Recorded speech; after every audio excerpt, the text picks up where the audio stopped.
तो दोस्तों पिछले एपिसोड में हमने देखा था कि हमारा यूंची उस ड्रैगन के चंगुल से निकल चुका है, जिसे मॉली ने बिल्कुल बुरी तरीके से हरा दी थी। और उन दोनों के बीच में हम लोगों को छोटा मोटा किसिंग सीन भी देखने को मिलता है। और साथ ही साथ यूंची को वहाँ पे एक फायर एलिमेंट का बीड मिलता है, जिसे निकलते उसके अंदर फायर एलिमेंट्स की पावर आती है। उसके बाद वो दोनों के दोनों निकल चुके थे शिंगयू सिटी की तरफ। तो चलिए अब जानते हैं कि कहानी में आगे हुआ क्या।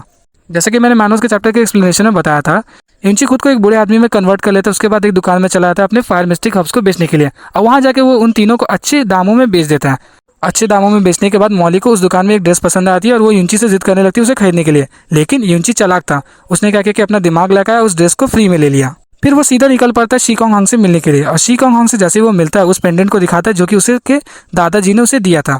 और शीकोंग हांग उस पेंडेंट को देखते ही पहचान लेते हैं कि ये शाओली का पोता है।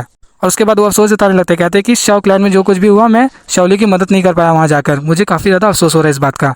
तभी उसके बाद वो क्या करते हैं कि यूंची की मिस्टिक वेंस को टेस्ट करने लगता है। जैसे ही वो टेस्ट करते हैं, देखते हैं कि यूंची के अंदर 16 मिस्टिक वेंस ओपन है। और ये देख के बिल्कुल वो चौंक जाते हैं, बोलते हैं कि इतनी कम उम्र में तुमने 16 मिस्टिक वेंस को ओपन कर लिया है। और उसके बाद यूंची पूछता है कि क्या मैं आपके सेक्ट में ज्वाइन कर सकता हूँ। तो वो उसको अपने सेक्ट में ज्वाइन करा लेते हैं। और वहीं पर उसे उसकी आईडी साथ ही साथ उसके रेसिडेंस का एक चाबी भी दे देते हैं। फिर वो एक आदमी को बुलाते हैं यूंची को उसके कमरे में ले जाने के लिए। और वो बुलाते हैं यानबा को। हाँ वही हमारा यूंची का साला। और यानबा यूंची को देख के काफी ज्यादा खुश हो जाता है। फिर वो शीकोंग हांग को बता लेता है, ये तो मेरे जीजू है, ये तो मेरे बहन से पहले शादी कर चुका है, मैं इन्हें काफी दिनों से जानता हूँ। उसके बाद ही शीकोंग हांग उन दोनों को पार्टी में इनवाइट करते हैं, जो कि रात को होने वाली थी नए मास्टर के आने की खुशी में। और ऐसा बोलते ही शीकोंग हांग वहाँ से निकल जाते हैं।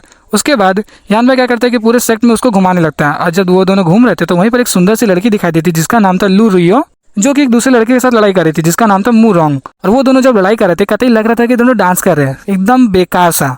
और जब उन दोनों की लड़ाई वाली पढ़ाई खत्म हो जाती है, तो उसके बाद यानबा यूंची को उन लोगों से मिलाने लगता है। और वो लड़की यूंची को देख के कतई फ्लैट बोलती है, तुम तो काफी ज्यादा हैंडसम हो, हमारे यहाँ की लड़कियां तो तुम पे मरेंगी। और ये सब देख के मू रोंग को अच्छा नहीं लग रहा था, उसको जेलसी फील हो रही थी। तभी यानबा बातों बातों में बोल देता है कि ये तो मेरे ब्रदर इन लॉ है, इन्होंने तो मेरी बहन से शादी कर लिया है।